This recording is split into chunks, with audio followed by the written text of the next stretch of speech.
Welcome to Game Set Matchup, the podcast where we talk everything partnerships, the good, the bad, and the ugly.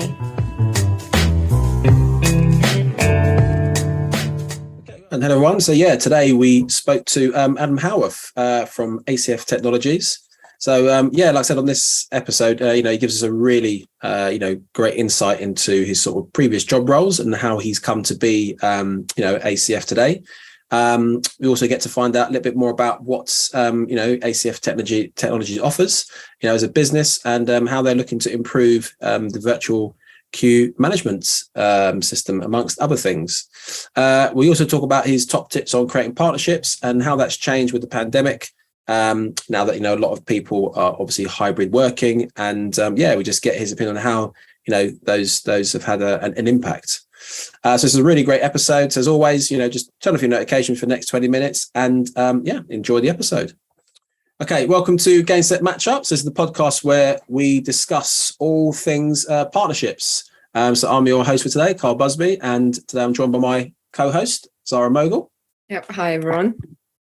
Please welcome our guest today, it's Adam Howarth. He's the Strategic Account Manager at ACF Technologies. Hello and welcome, Adam. Hey guys. Hey Carl. Hey Zara. How you both doing? Very well, very well. Thank you for taking the time to come and speak to us today. My pleasure. Yeah. Cool. So we'll start off as we sort of usually do, sort of a bit of an overdue introduction. Just for me personally, I just obviously looking at the business with ACF Technologies. What does the ACF stand for?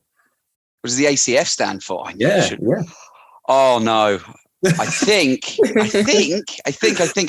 it's something like actual customer flow, or it's definitely customer flow. Okay. But honestly, you're going to get me in trouble now with the directors. I should literally, but I'm sure it's something like that. It's definitely not someone's initials. I know that. Okay, cool. All right, that sounds about right. Okay. That's great. Cool. Yeah. So just can just tell our listeners a little bit more sort of about sort of who you are, your background, sort of what you're doing in your current role, and then just a bit about what does ACF Technologies actually do? Wow. Okay. So I'll talk about me first, so your listeners actually know who I am. So obviously Adam Howarth, Strategic Account Manager at ACF Technologies. How did I get to ACF Technologies? Bit of a random journey, and I'll try and say this quite quickly because I don't want to bore your listeners. But I actually started in sales when I was like 16. Actually, my first job when I was 40. Shouldn't really say that because you probably shouldn't work at that age. But my first job was at 16, part-time when I was at college. Before I knew it, I actually had 3 jobs while at college, and I just loved working. I loved selling. I love talking to people, and I didn't really like education, to be honest. It just didn't click for me. I think people these days have got so many opportunities about them when I'm a little bit older than maybe some of the listeners. So things like apprenticeships that weren't really around. So got to kind of sixth form college, and I was like, working is for me. So I started off in sales, working in retail, selling electrical products for a company that no longer exists. Don't know if anyone remembers Comet. Carl, you might. Zara might be too young. Yeah, I do remember. Yeah, Comet, big competitor of Curry's. So I worked there originally. From there, I've done a random myriad of jobs, but from there I did door-to-door sales, selling alarms. That's incredibly character building. And then I ended up working for, I think I must be cursed, another brand that also doesn't exist called Phones for You. I know Phones for You very well. Yeah, and I was actually one of the youngest store managers in Phones for You. Worked my way up from just being a salesperson up to store manager. Very interesting times. Got me to learn a bit more about even more selling, managing people. But eventually got a bit older, and I decided I don't want to work weekends anymore, which is kind of a challenge that people in the retail sector have, because ultimately us 3, for example, like to go shopping at the weekend. So people have to serve us. So I decided I don't want to be in retail anymore, and I ended up working in B2B telecom sales. So selling phone systems, mobile phone contracts, etc., to SME companies. Did that for about 4 and a bit years. And then I decided that I could do this on my own. And I actually started a business on my own in 2010. I won't go through all the circumstances why another reason why I started it, but ultimately I was given a choice: do I carry on working for someone, or do I just bite the bullet and just run with it? And I decided there and then I was going to start my own business and continue selling telecoms. And I ran that business successfully for 6 years. We grew it pretty big. Got a turnover over £1 million. We had 800 plus customers, 25 staff, and we were selling telecom solutions, mobile solutions, IT services, all this kind of stuff. And it was fantastic. And then what I decided to do, I decided to sell the business, had an opportunity to sell it. And I then moved into software. Now I realize this is a free run through of effectively my CV, but it gets you an idea of who I am. Interesting. And I originally started off as a sales manager for a software specializing in the legal sector. So I was providing what's called case management systems. Did that for a couple of years. And then I got the opportunity to go to ACF. Now I'm no longer a sales manager. I'm no longer a sales director. I've been there, done that. And I got the opportunity to be an account manager. So an account manager is a very woolly title, because some companies an account manager is literally that, someone who spends all day talking to existing clients. Other places an account manager is someone who spends all day trying to win new business. My role is a bit of a hybrid of the two. I've been there now for just almost 3 years. Absolutely love it. And to go into what ACF Technologies actually do, we started 17 years ago. We specialize in customer experience solutions. So what does that actually mean? Customer experience solutions, the main areas we focus on are things like real-time appointment booking. So that is when, let's say Zara wanted to book, I don't know, an appointment at an optician's to get your eyes done. Zara, you don't even wear glasses, so I don't know why I said opticians. But let's say you want to book yourself an appointment with the opticians. Now, you could just pick up the telephone and phone them up and see if they've got an appointment. But if you had a real-time booking solution, you could go on their website, you could pick a date and time that you wanted, you could pick the service that you wanted, and you can book in. And of course, at the other end, the opticians know that they can service that appointment because the appointment wouldn't have been offered in the first place. Just like when you go and book a table find a table or whatever it's called at a restaurant, you can book a table real time. It's the same concept as that, but much larger scales. And our technology allows us to integrate with loads of solutions and communicate across marketing systems, all sorts. We also do queue management, whether that be physical, whether that be virtual, and we do event management as well. And we do a lot of video appointments, just like we are chatting on this, because obviously post-pandemic and during pandemic, video went mental. I mean, we should have all invested in Teams and Zoom, to be honest. But yeah, that's a quickest answer I could give you that I hope it doesn't bore the listeners of me, what I'm about, where I've been and what I do. No, that's brilliant. I think it's a lot of information to digest there.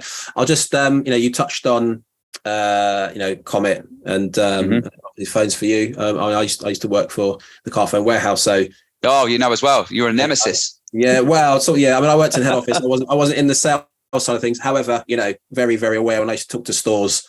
They would obviously tell us lots of stories about. It was a very interesting company. I'll tell you a story actually. So when I mentioned I was one of the youngest one of the youngest branch managers there.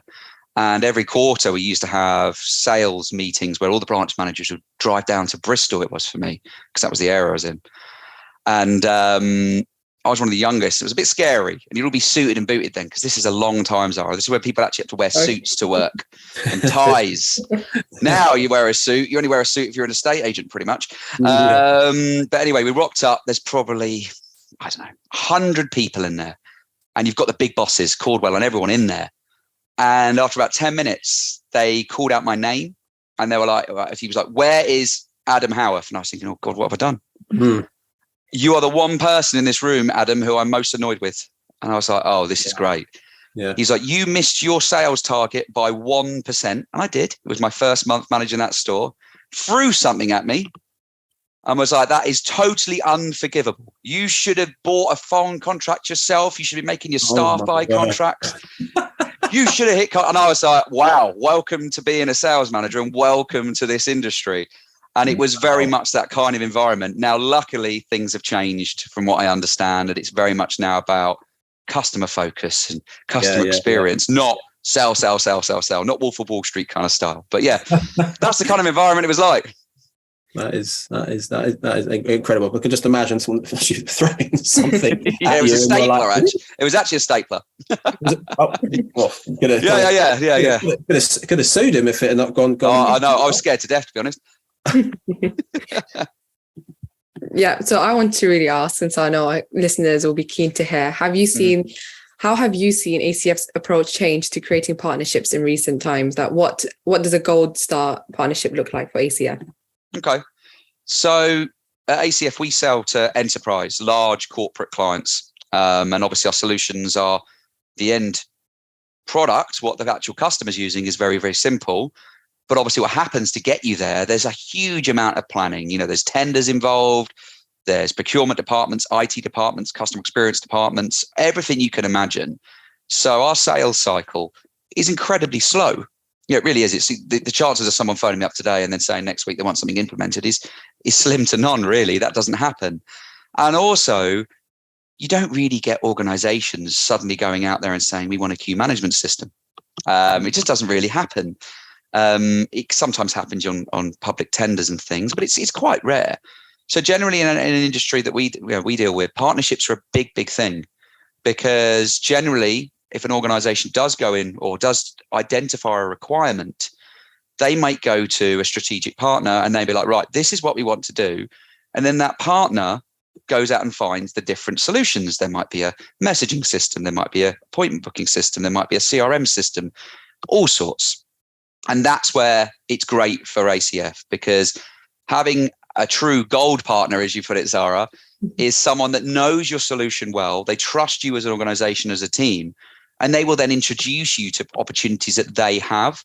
And those kind of opportunities without partners, we probably wouldn't even be made aware of, because the name ACF Technologies, you almost certainly probably haven't heard of us as an organization, but I can pretty much guarantee every listener in the UK will have used one of our solutions. But it's all, of course, it's all white labeled. It's all wrapped up under that. So for a strategic partner to suddenly be like, okay, we've identified that you need this done. We know ACF are the guys for that. And that's why a partnership, a true partnership, works really well. And of course, it works both ways. Business partnerships are really no different to relationships outside of work. In marriages and kids and friends, you get out what you put in. You can't be constantly taking from people, because before you know it, they're like, well, I've given Adam 10 opportunities, or he's constantly asking me for information. He's not once seen what I want to do.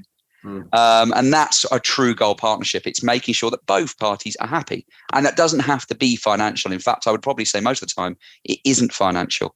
It's far more respect and getting the job done. Yeah, no, that's like I said, I agree with a lot of that. 100%. Definitely, like I said, you sort of having that sort of respect and relationship with people, and like you said, not like I said, you both obviously getting something out of it. Just touching on that a little bit more. Obviously, you talked about how obviously with the partnerships, what so how are you sort of going about creating them? I mean, obviously, here at Finder, this is what we help businesses do, sure. By creating partnerships. Again, sometimes partnerships that didn't even realize that could exist. That's what we're kind of the sort of the experts in. But so what sort of tools, or how have you been in the past looking, or what tools have you been using sort of to find and create those partnerships? Okay, well, I think the way in which I go about finding partnerships has certainly evolved and changed in the last 3 years. So, 3 years ago, pre-pandemic, there was quite a lot of face-to-face conferences and meetings and things like that. Now, those, from what I understand, are ramping back up. People are willing to go into an NEC-esque environment or a Kensington Olympia and actually mingle around and talk to people. And that's a great way of making partnerships, because you meet someone face-to-face, and you get to spend a bit of time, and then you can work out straight away, actually, these guys have got an interesting product or solution.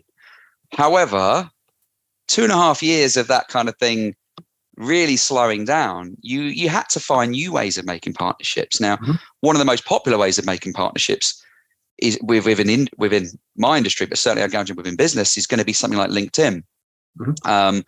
Which is where obviously you can search out particular people, particular organizations. You can then reach out, you can try and connect, you can send emails, you can send messages. However, at the end of the day, you have to make sure that what you're doing isn't received as a salesperson. Yeah. Because I get messages on LinkedIn all the time, and I don't want to offend people that are doing that, but if I get an email from someone with 4 paragraphs talking about how great their solution is, I don't care. Yeah. I'm not even going to bother responding. In fact, if anything, I'm probably going to decline the message or just delete it. So you have to make sure that you're reaching out and putting out I'm looking for a partnership. I'm not looking to sell you something. I'm not looking to try and make a quick buck. I'm here because I think I can actually offer some value to your portfolio or to you. So LinkedIn is definitely one approach. But then, of course, now I've got Finder, which, I don't want to bug you guys too much. Yeah. But I think one of the best things about Finder, and if anyone's listening that or watching that doesn't have it or hasn't used it, I think the biggest thing about it is every single member has joined because they are actively looking to either grow partnerships or potentially grow their business. Yep. So if you look at that compared to, say, LinkedIn, now LinkedIn, you are prospecting a partner ultimately. You're trying to create the concept of a partnership to someone you don't potentially even know. Whereas with Finder, you've got someone who's created a profile that's going, yeah, I'm open to some partnerships. As long as you meet certain criteria, let's have a chat. And I've had some really productive chats. And I've had some chats that ultimately haven't gone anywhere. That's not because I didn't get on with the people. It's because after 10, 15 minutes on a Zoom or a Teams call, we thought, you know what, actually, this doesn't add anything to it. But it wasn't a waste of time, made a good connection. I could still chat to them. So Finder absolutely for the last 4 months has been great. Yep. And in conjunction with that, I also use LinkedIn. But there's my pros and cons of both. There's really any cons to Finder, to be fair, that I've said. I'm just going to put a quick caveat in there. There's no money transfer that's been paid. No. Say that stuff up. That was completely. No, you didn't, Carl. No, and I'm sure I should say other networking tools are available. Yes, yeah. Yeah. No, that's brilliant. That's brilliant. No problem. And for all the budding partnerships people listening, what advice would you give to your younger self starting out? Perhaps the do's and don'ts of partnership creation and development. Okay. So I kind of touched on one earlier. I think one of the key things that you want to do, and it's the same as sales, but definitely with partnerships. One, you don't want to do a scattergun approach. I mean, that's just ridiculous. You don't want to be like, well, I need to get IT partners everywhere. I want to get as many consultancy companies. That's not the approach. You really want to focus and hone your energies. You want to be like, right, okay, who do I want to speak to? Who are my end customer? Whether it be an IT department, whether it be a head of whatever. Who do they speak to? Because ultimately, if that end user isn't talking to you directly, but they are talking to, say, an IT hardware supplier, or if they are talking to, a CRM supplier, or whatever it might be, they're the people you should be talking to. So it's actually about just calming down, reining it in, and thinking about it strategically and going, right, okay, well, these are my ultimate goal, these customers over here. I can't get through to them, but I can obviously advertise and hopefully they do inbound. But I know for a fact that they're going to be talking to these people over here. So these are the people over here that I want to be talking to. And then find out the best ones, really talk about the best ones. And it's also being creative in your mind and thinking about what a partnership could bring. So what value are you going to bring to the organization that you want to make a partnership with? And obviously, what value are they going to bring to you? The value they're going to bring to you, hopefully, they're going to introduce you to prospective clients. But what value are you going to give them? Because at the end of the day, you may not be the only supplier that wants to become a partner. They may already have a partner in that space that does what you do. So you've got to be prepared to really talk about your values, your credentials, and what you are like as an organization. And the final bit, I'll touch on that as well. And this is the same as managing relationships. You do get out what you put in, but also always deliver on what you say. So if you say to a partner, I'll make sure I send that over to you, close of play today, or let me get that document to you this week, just make sure you do it. Because if you don't offer them any value, if you don't deliver on your promises to your partner, how are they going to be trustworthy to introduce you to their prospect, to their client? Because at the end of the day, if they introduce you and you don't deliver on the work that you promised, that makes them look bad, because then all of a sudden the partner's like, well, you're making us a call for because we introduced you and you've done a shocking job. So you've got to treat that gold partner. Yeah. You've got to give them VIP treatment. You've got to make sure that they are looked after and they're fully confident in what you're doing. Yeah. No. Like I said, I think that's very, very good advice there. Like I said, what you just sort of obviously touched on with the fact that there may be other suppliers, and it's like you've got to really be able to sort of articulate and just have that energy, talk about what it is that you can do for them, because then like you said, ultimately there's always going to be competition. No, that's brilliant. So I think just obviously, I mean, sort of created sort of partnerships, and you talked about sort of career and the things obviously you've done. What would you say are your sort of top tips when it comes to sort of creating sort of like maybe high performing teams, or like, winning cultures within your within our own organization? Mm. Well, one of the key ones is definitely communication. Mm-hmm. I think communication, you need to be able to, this is even more important nowadays. I mean, you've already said, Carl, you're working in a home office. I'm working in a home office. Yeah. So I'm not sure where you are, but the three of us aren't sitting in a big open plan office, are we? With 40 people at desks. So there are some negatives about our new home working environment. And that is, you can't see your colleague opposite you. You can't see if he or she is upset or if she's stressed. So you can't show that empathy. So first off, regular, genuine communication for a reason is essential. Find out how someone is. Because at the end of the day, we've all got a job to do. And now we're all sitting in our home offices. You could feel quite isolated. So absolutely do that. I also think trust people. Identify, if you're managing a team, identify the skill set that you have within that team, because everybody is different. You might, in a sales environment, you might have one person that is absolutely brilliant at open doors for you. He or she might be the most confident person at cold calling or prospective messaging, but you might have someone else who hates that. Really doesn't like that. It's not they're not good at it, they just don't like it, and they're not going to do it efficiently. But then they might be fantastic at doing product demonstrations or the follow-up, because you generally find, I've been a sales manager, I've been in sales for, God, how old am I? 20 years, a long time. Yeah. And you'll generally find that the people that like opening doors and cracking on with that bit might be absolutely awful at admin, or might be terrible at the follow-up, because they don't want to do that. Doesn't excite them. They want to crack on with this first stage. Whereas the person who's good at admin is very, they're good at following things up. So identify the skills that you have and then give people work that matches that skill. Don't try and, force someone to doing something they don't want. At the end of the day, we've all got a job to do.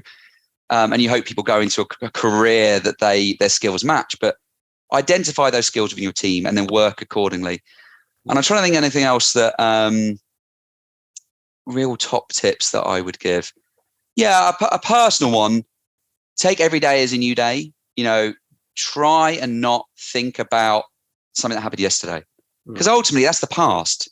Today is a brand new day. If you had a bad day yesterday, or if a customer let you down yesterday, or you had a really busy day yesterday, it doesn't matter. It's happened. You did it. You made it. You're still alive. Yeah. Start today and think, this is what I want to do, and crack on with it. I'm an absolute lover of lists, to-do lists. I actually have 3. I know this is a long-winded answer, but I actually had 3 to-do lists to do with work. I have my must-do list, I have my need-to-do list, and I have my would-like-to-do list.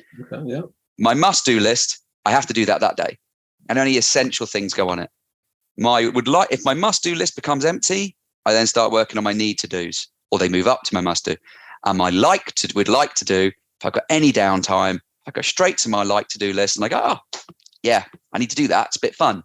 Yeah. And that way, for a fact, as long as your must-do list is clear or clearing, you shouldn't be stressed, because you're clearing the work that you have to do, or you're going to get in trouble.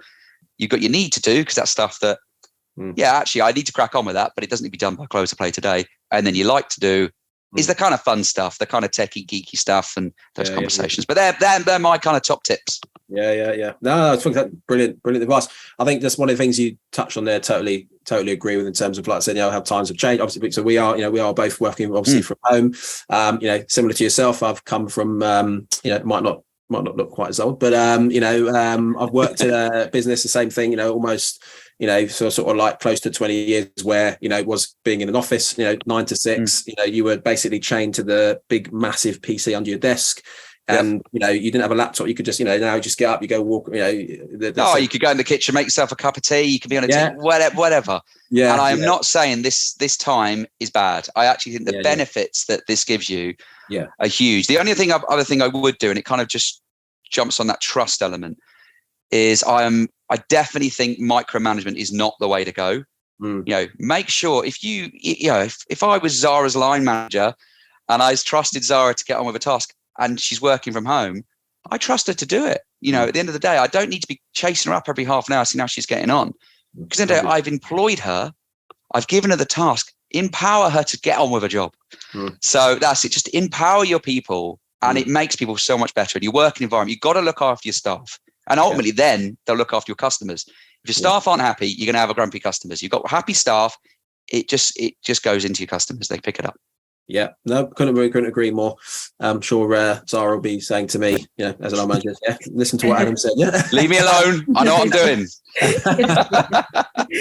All right, that's brilliant. I think we've got one last question. And to round us off, one last question: what does the future hold for businesses when it comes to creating partnerships with each other, and what, if anything, will you and ACF be doing differently?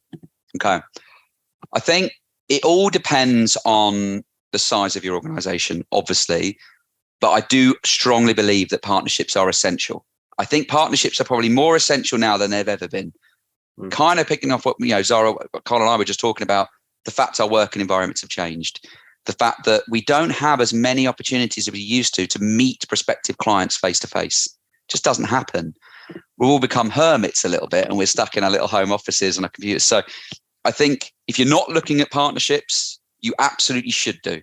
And a lot of people are put off by partnerships because they think that there needs to be financial reward, as in, you give me that opportunity, I'll give you a couple of quid in your back pocket. That is very old school thinking. Yeah. If you're thinking like that, you need to reassess your mind and think about how a real partnership, a goal partnership is.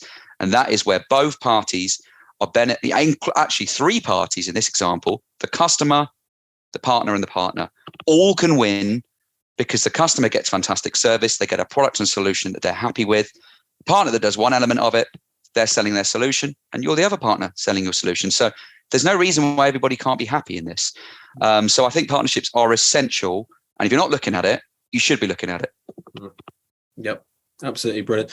Well, I think that's a perfect way to sort of round thing off there. Okay, no worries. We're going to quote that one. If you're not looking at partnerships, you should be.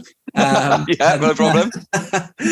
And look, listen. I really enjoyed sort of talking, finding out, obviously more about what you're doing, and just your sort of, general way to the top there. As I said, really sort of good advice, and I hope obviously listeners have enjoyed it. So fingers crossed. Yeah, thank you very much. Thank you very much, Adam. No worries, guys. My pleasure. A pleasure. Thanks very much. See you later, Carl. See you later, Zara. Thank you. Bye-bye. Thanks for joining this week's Game Set Matchup. Tune in to hear more about the need-to-knows and the do's and don'ts when it comes to creating successful business partnerships.